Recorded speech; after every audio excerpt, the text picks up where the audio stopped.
Welcome to the Athena Wellness Podcast, the show that invites you to take a seat around the community fire and listen to stories that inspire.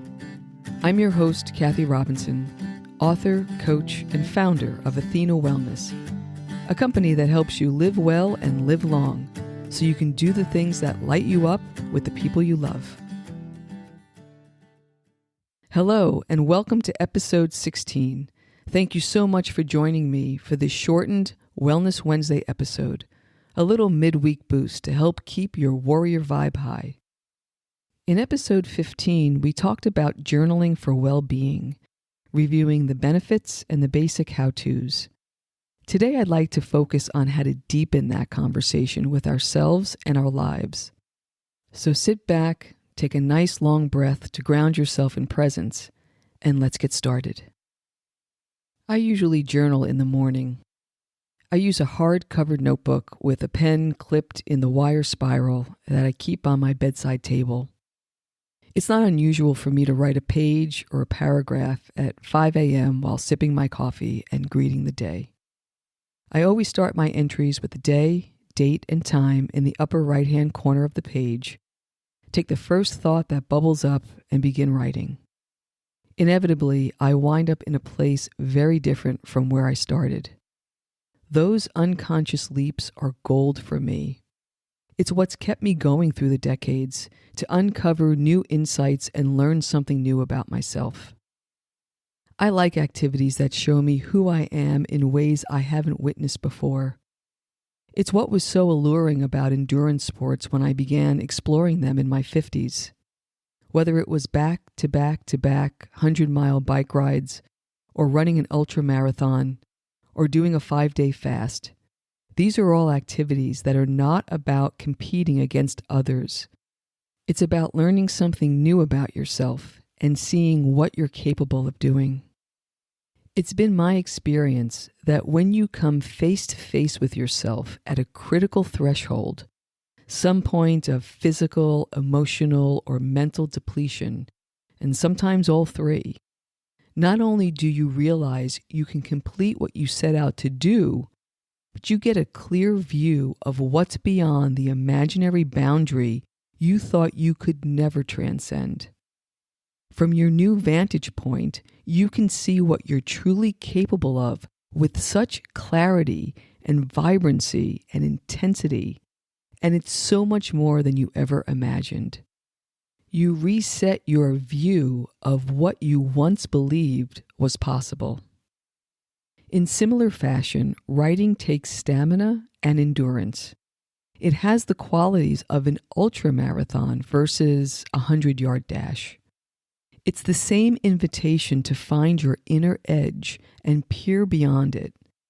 And it helps you grow in ways you don't even know you need until you're there.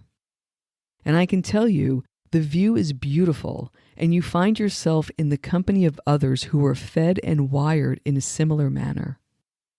Once you forge a true connection with yourself, the changes that are occurring inside start to reflect in your outer world too.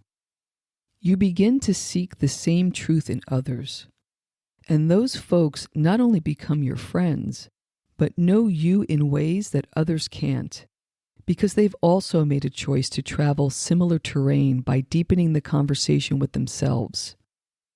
As the quality of life deepens, you notice an undercurrent of richness and beauty, a never-ending stream of topics to explore on the page.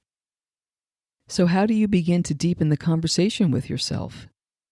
The best way I know to dive deep that's easily accessible is through writing micro-memoirs. Micro-memoir is defined as a captured moment in life that opens into deeper, meaningful insights and connects with the broader human experience. The moment is drawn from personal experience and creates a standalone world with as few words as possible. And that's what I love about micro-memoir. The writing is done in short bursts. It's like a written version of a Polaroid picture, a snapshot of a moment in time. But if it doesn't hit the truth mark for whatever reason, given that it's only a paragraph or a page or two, you can move on to the next one. You can keep a running list of moments that you'd like to explore in the back of your notebook. Look for those everyday moments that are emotional or physical turning points. Here's one that comes to mind for me. An image of my mom looking into the bassinets as she met her twin great-granddaughters for the first time. Each of their little hands wrapped around her index fingers. The image is sweet and tender, but the emotional complexity is what's of interest here. This meeting was a long time coming. She was 89 and at the end of her life. The girls spent the first 7 weeks of their lives in the neonatal intensive care unit. My mom was attached to an oxygen machine at home, the rhythmic swoosh of air keeping her alive. She wanted nothing more than to see these two little girls. That was their first meeting. She had one more afternoon with them, and then she passed. As you can see, I can take this one image and approach it from so many different angles. What images linger for you and why? Which ones hold the most heat?